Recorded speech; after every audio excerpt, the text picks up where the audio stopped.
जिस तरह से आपको दिखाया जा रहा है यहाँ पे फ़ोटो में कैप्चर में, इसका वीडियो भी पूरा दिखाएंगे अभी। संयुक्त ऑल इंडिया जन आंदोलन संघर्ष न्याय मोर्चा का जो अध्यक्ष है, राष्ट्रीय अध्यक्ष, पूरा देश का जो अध्यक्ष हैं अभय देव शुक्ल जी, रथ यात्रा के द्वारा पूरा देश में घूमने का निर्णय लिया है और शुरुआत अपने ज़िला के, उत्तर प्रदेश के ज़िला, उनका जो बस्ती ज़िला है वहाँ से शुरुआत उन्होंने कर दिया है और लगातार जारी रहेगा। आपको हम बता दें कि एक दुकानदार से मिला और उनसे बात किया, उनका वीडियो क्लिप अभी दिखाएंगे हम।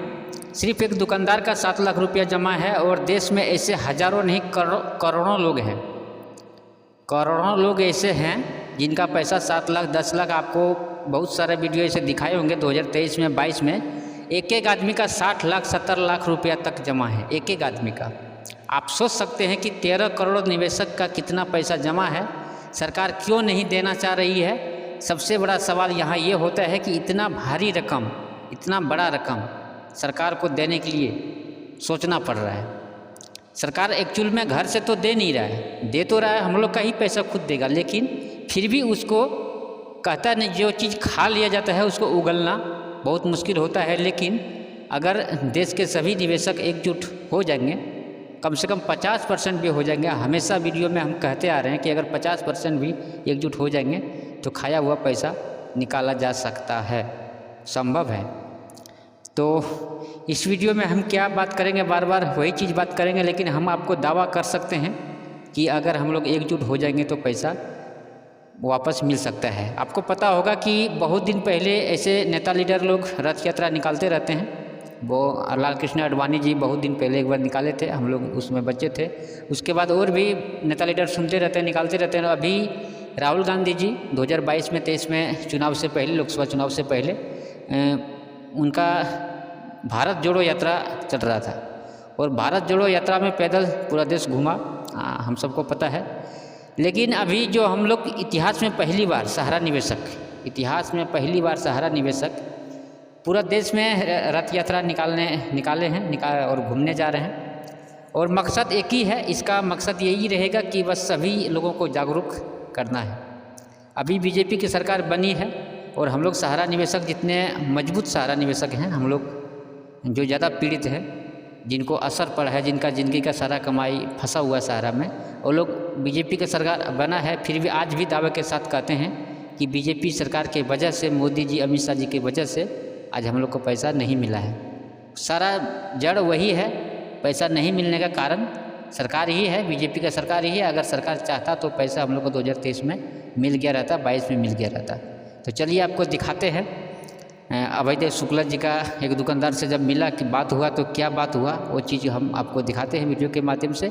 और वीडियो को पूरा देखिएगा और ज़्यादा से ज़्यादा शेयर भी करिएगा। Thank you. मैं अयोध्या से जो रथ यात्रा निकली थी उसको बस्ती होते हुए सिद्धार्थनगर आए।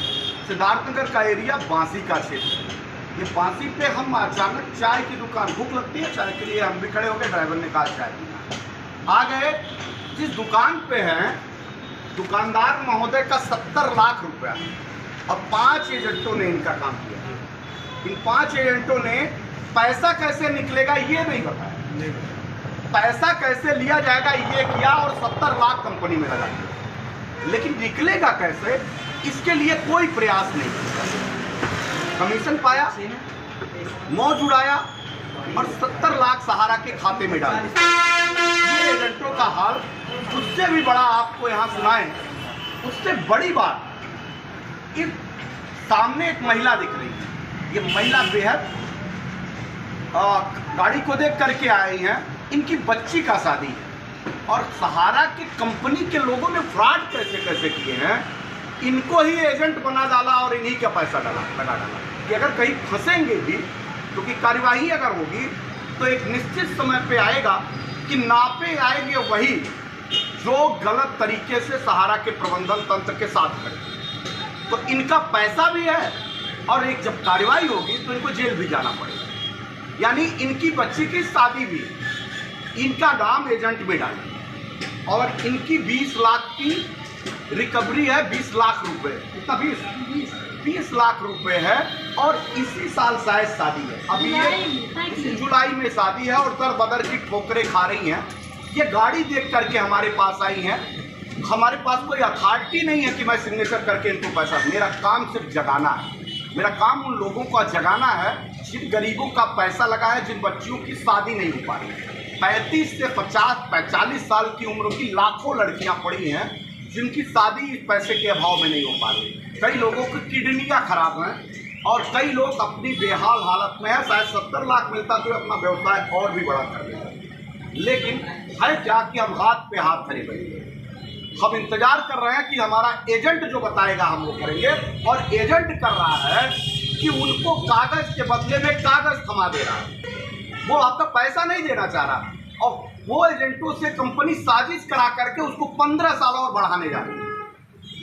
अब की डालो तो 15 साल और भी चले जाओ, फिर राम नाम सत्य हो जाए इस पैसे का। फिर कोई ना लेने वाला बचेगा ना कोई देने वाला बचेगा। अभी सुब्रत राय ऊपर चले गए, ना जाने कौन कितने लोग और ऊपर चले जाएंगे, कोई जवाबदेही बचेगी नहीं। अमित शाह ने भरे मंचों से कहा, जब देश में इतने बड़े आंदोलन होने शुरू हुए तो अमित शाह जी सुब्रत राय के प्रबंधन तंत्र में बैठे गैर जिम्मेदार लोगों के ऊपर कार्रवाई नहीं करते दिखते हैं और कहते हैं कि मैं देश में सुशासन ला रहा हूं। इनकी शादी कैसे होगी अमित शाह जी? इनकी बच्ची के हाथ कैसे पीले होंगे? बताएंगे आप, दिलाएंगे पैसा। और आप कहते थे कि हम राष्ट्र धर्म की बात करते हैं। इस राष्ट्र के नागरिक नहीं है क्या? इनकी बच्ची की शादी नहीं होने वाली हो सकती है क्या? आज वो पैसा नहीं है तो कौन देगा इनको पैसा? कोई योजना है आपके पास कि इनकी बच्ची की शादी पहले हो जाए, बाद में पैसा मिल जाएगा? कोई शायद जवाब नहीं होगा। वो भी क्यों? क्योंकि आप तो हिंदू, मुसलमान, अगड़ा और पिछड़ा और राष्ट्र धर्म और देव के नाम पे लोगों को लूट रहे हैं। सत्ता सुख पाते हैं, लेकिन गरीबों के लिए आपके दरवाजे नहीं खुलते। क्योंकि आज इनको अगर भ्रष्टाचारियों को गिरफ्तारी कर जेल के सलाखों के पीछे भेज दिए होते तो आज इनका पैसा मिल गया होता, उनकी संपत्ति बेच के आप पैसा देते, इनकी लड़की क्या शादी हो जाता। क्योंकि आपको अब सत्ता मिल गई है, लेकिन मिली है कमजोर। यकीन मानिए कि ये रथ यात्रा निकली है, एक दिन लाखों के लोग आपके दरवाजे पे खड़ा करूंगा और सत्ता को छोड़ के भाग जाना पड़ेगा। पैसा वापस करिए, पैसा बहुत जरूरी है। गिरफ्तार करिए उनको और जेल की सलाखों के पीछे जिम्मेदारों को भेजिए और उनकी निजी संपत्तियों को बेच करके इनका पैसा दीजिए। हालात तो बद से बदतर हैं। अगली वीडियो किसी और जगह से भी मैं भेजूंगा। उन लोगों की ही आवाज़ सुनने की आई है जिन लोगों की आवाज़ कोई नहीं सुन रहा है। जन यात्रा निकली है, ये बातें सुप्रीम कोर्ट में भी लेके जा रही। सुप्रीम कोर्ट खड़े हो रहे हैं, जवाब तो अमित शाह जी आपको वहां से दूर नहीं हो पाएंगे। आइए, में रहना है, बना तो लिया है, लेकिन रहने देश के 13 करोड़ निवेशक आपको देंगे नहीं। पैसा वापस कराइए और उनकी संपत्तियों को बेचिए। उनकी बेईमानी की रकम का बंदर बाट मत करिए। सत्ता मिला है तो गरीबों को संरक्षण करने के लिए मिला है, भ्रष्टाचारियों को संरक्षण देने के लिए नहीं मिला है। आप बार बार वही कर रहे हो।